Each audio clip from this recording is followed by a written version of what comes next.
Hello. First of all, really, thank you. Thank you very much for inviting me to be here. Really, this is a privilege to be here. And well, the title says everything. A dream come true. And well, when I really look for an idea to begin, I say, well, we will begin from the beginning, really. And I went to Pliny the Elder and recounted that all began on a beach in the natural merchant camp. There was the sand, natron, and fire. And the next morning, transparent and hard glass which appeared on the beach. The glass was born. From there, it went to Egypt. Alicia, it's hard to hear you back here. Okay. Try that. Okay. Now, better? Okay. That's good. Then it went to Egypt, to the wonderful glazing walls of Babylonia, and to Rome. And again, in Syria, in Tyre and Sidon, the glass blowing was invented. The first revolution, really, in glass. And from here, really, the glass industry is born in Rome and spread to the entire Roman Empire. They reached the heights of glass art also in Rome, from the ball, the wonderful portal base, or the head of August, really, and this wonderful Licurgo base, the first nanomaterial, really, in the history, in the 4th century. Right.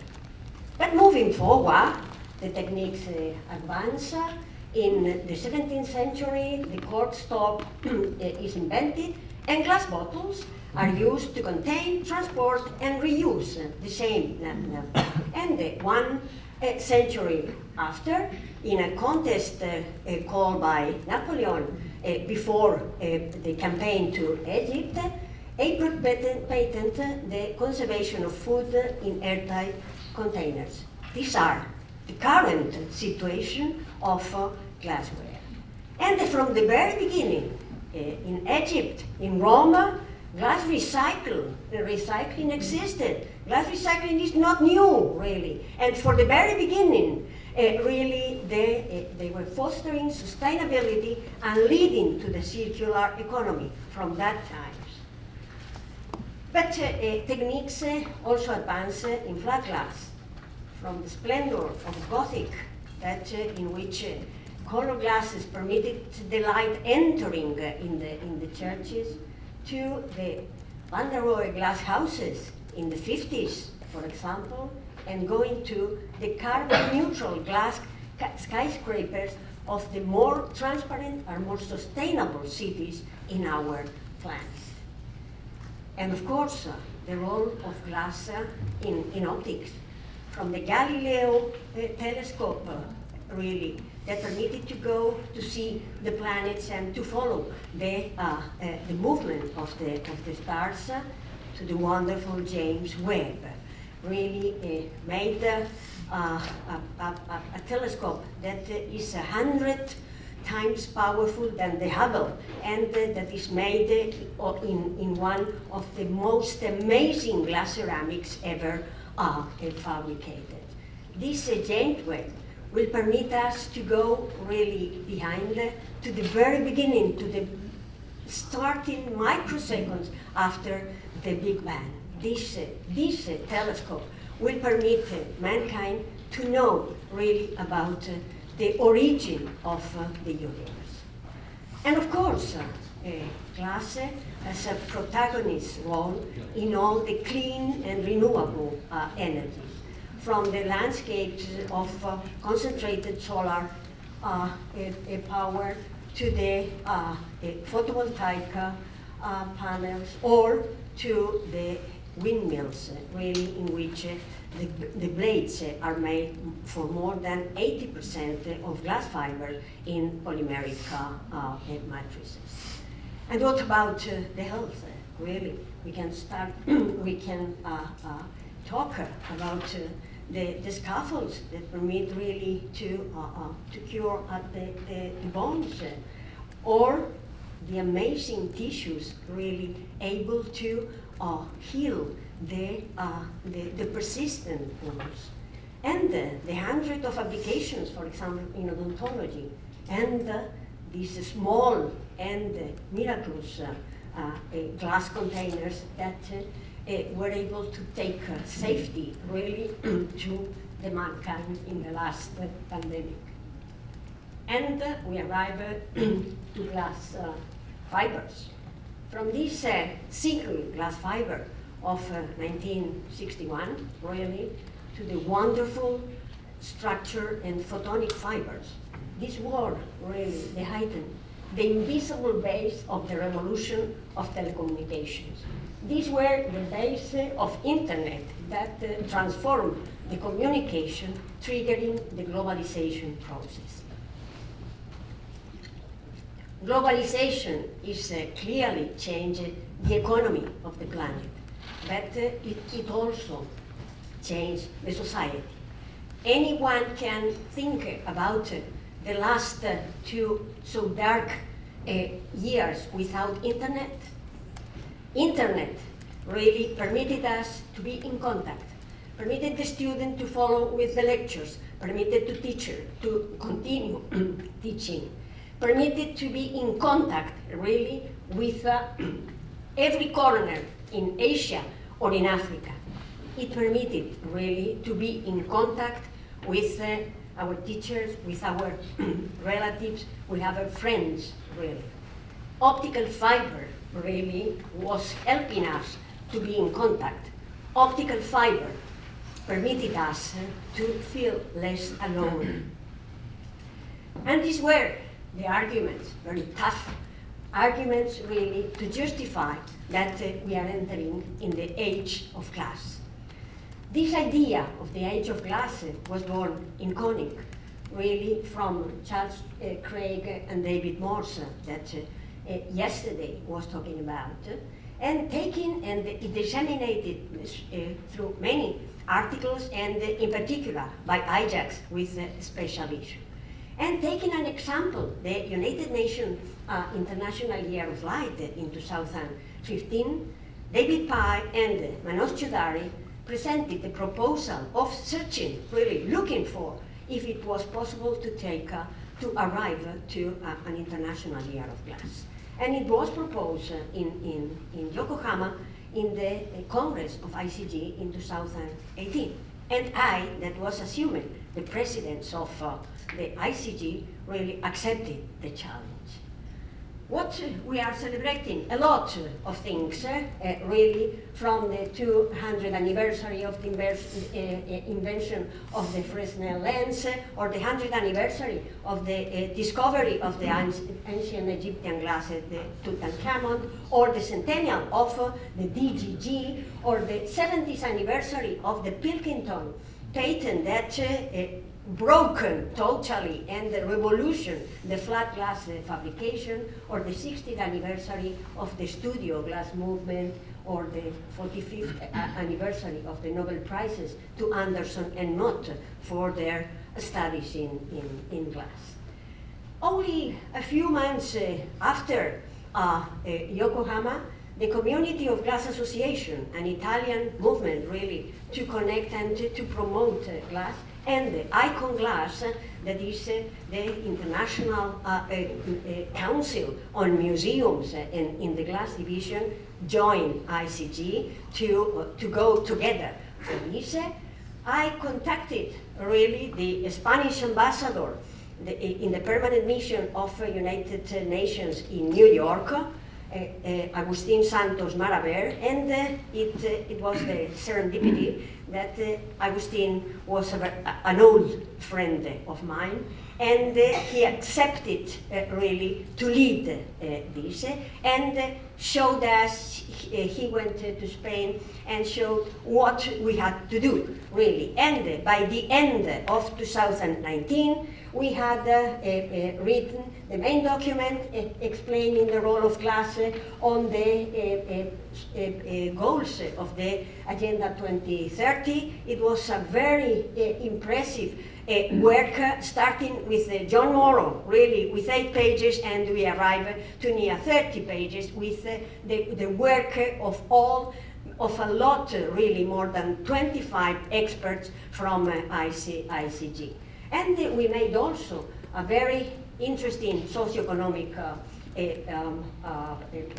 work written, really, with the map of glass industry in the planet. And we go to an executive summary, and we prepare a draft for the resolution. And we were our plans really to negotiate and approve the year of glass in the first semester of 2020. Well, COVID arrived, and everything was in doubt. There were many people saying that we had to give up. But after talking with the ambassador, he says, if you continue, I will continue. And we decided to go ahead, because we decided to not give up.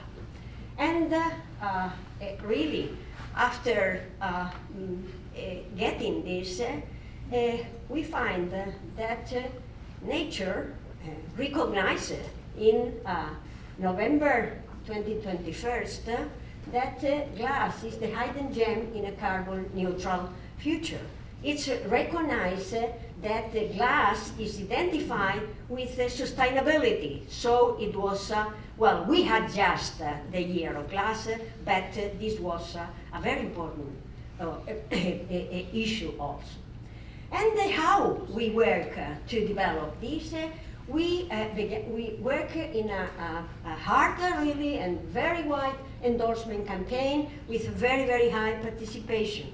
Really, they were journals, magazines, universities, and research center, companies, suppliers, societies, museums, and artists, really. And in this moment, really, we have more than 2,200 institutions supporting the IJOC from 90 countries. And in the beginning, we have made the worldwide presentation by YouTube of the Spanish Research Council in the 3rd of December 2020. And in February 2021, the negotiation began in United Nations. Everything was different. We had to arrive to unanimity and not a votation, and so the negotiations were longer, really. But finally, the resolution was approved on the 18th of May 2021. This is the map of the IJOC. We have 90 countries distributed in the 5 continents. This is our dream. And it was, of course, impossible to think about to coordinate it in a centralized form, really. And so we identified 18 national and regional committees.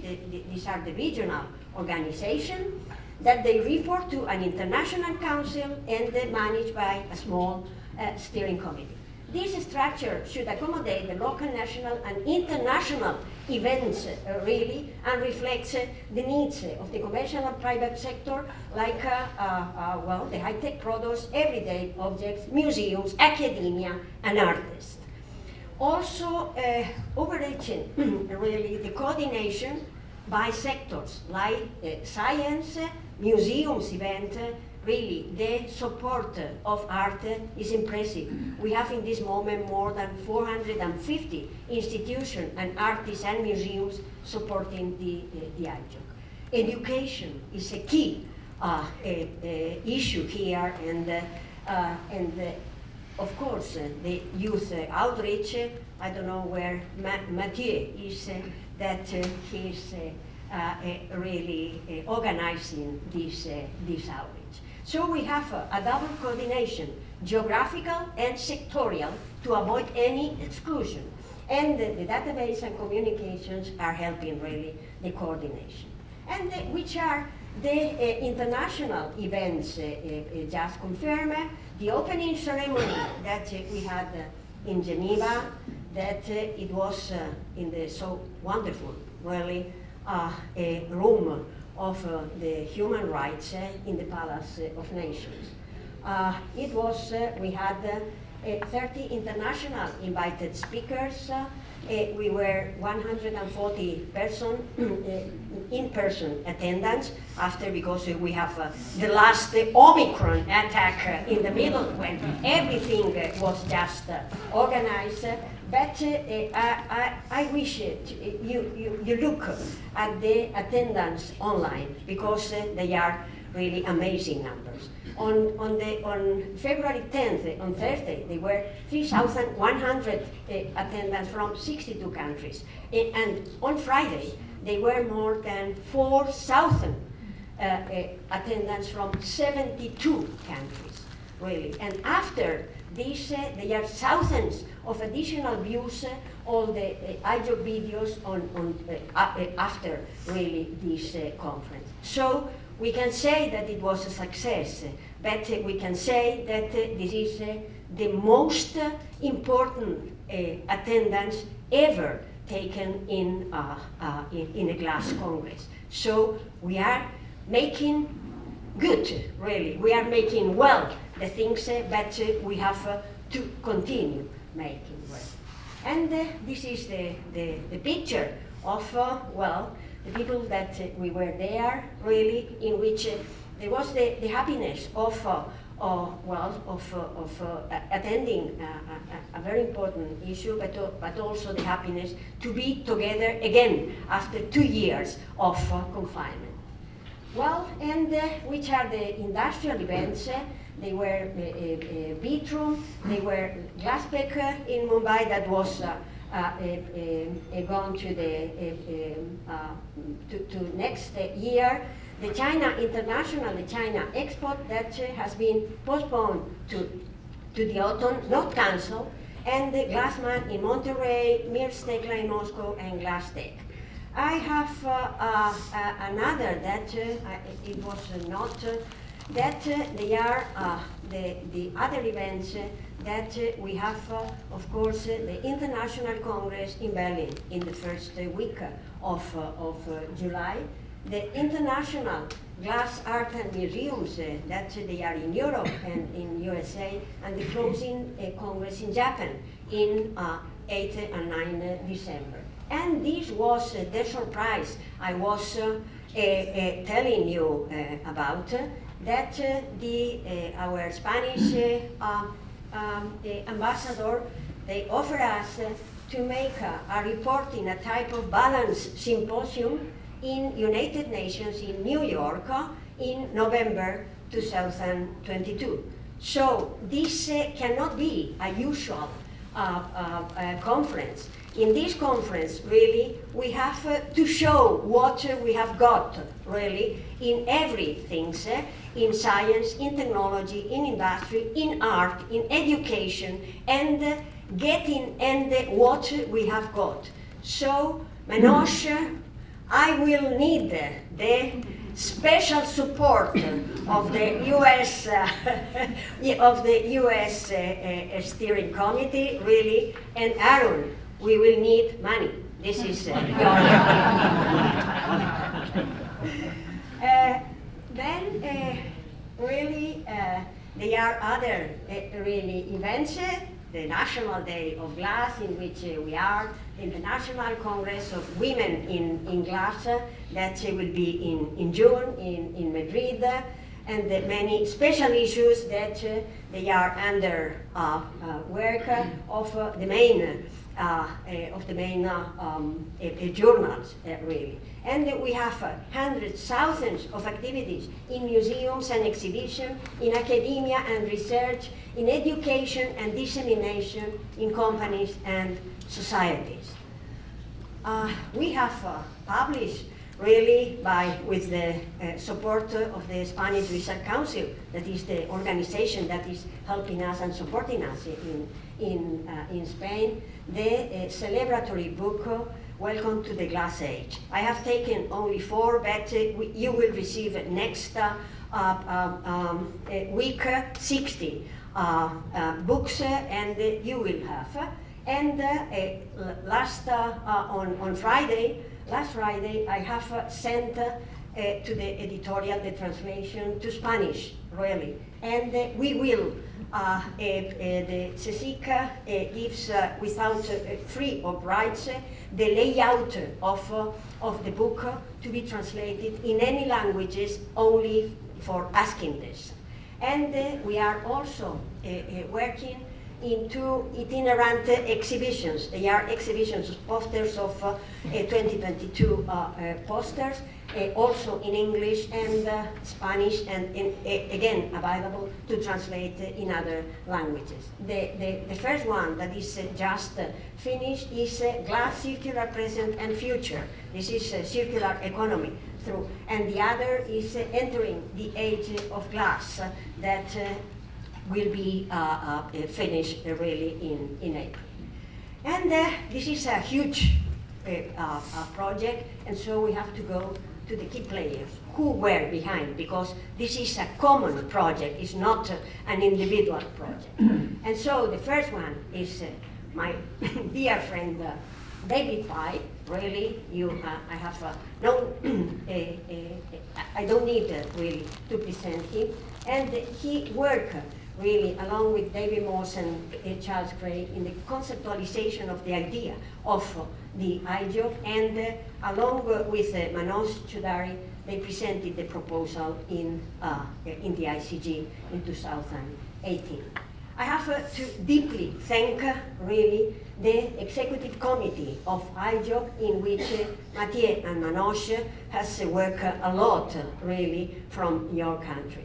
And of course, the IJOC Council, in this moment with 76 members, 61 represented the regional committees, but they are also all the associations and magazines. Really, we continue working really 1 meeting per month, and we are reporting the activities of all these people every month.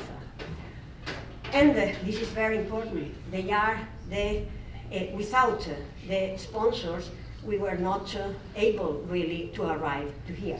This was a very, we were close to €500,000 to finance the opening ceremony, and we have spent only half. And so now, on Sunday, it was sent to all the, we have really widely distributed, really there is a call for allocating the other at least €200,000 really presented projects about everything. The only limit is your imagination. And they have some persons that they are very important. And so, first, Patrick Gavana, that was dealing with the fundraising campaign. He's from Australia. And my dear Maria Jesus Pascual. This is the treasurer of the ICG, but she has jumped from €35,000 of budget to $500,000 budget, really. And well, he has made it. And of course, my great friend John Parker, that is always behind everything here, and our wonderful secretary, Kun Wang. They were 24 hours, 7 days, in Christmas, in holidays, everything to take this goal. And a very special recognition to Agustín Santos Maraver and Ana Alonso from the permanent mission of Spain in New York. Really, we have worked very hard together, and we got that they fall in love with glass. And well, we have a special appreciation to the 19 countries that expressly supported the NDOG in the General Assembly, and to the Spanish Research Council that has been supporting all from the very beginning. We are indebted to the more of 2,200 endorsers from 90 countries who offer support and encouragement. We hope the success of this project is sufficient reward. We have got the dream, but really we have not got the dream to convince the audience like this, because all of us are just convinced. So we have to go further. This is not enough. We have to continue working really to reach all the planet. We have to reach education. This debate was very important, really. We have to reach education, the school, the college, the art, really, because we have to convince that glass science, glass technology, glass industry, glass art are cool, are fashion. Why? Because we need the best of them to include in the glass field. And we need really to reach everywhere, the towns, the governments, and all the citizens, really, to show that really we have the best, the powerful tool, because we have glass that is the invisible tool to build a sustainable and much more fair planet. From that, when we offer this work, we will be proudly announce, welcome to transparency, welcome to sustainability, welcome to the age of glass.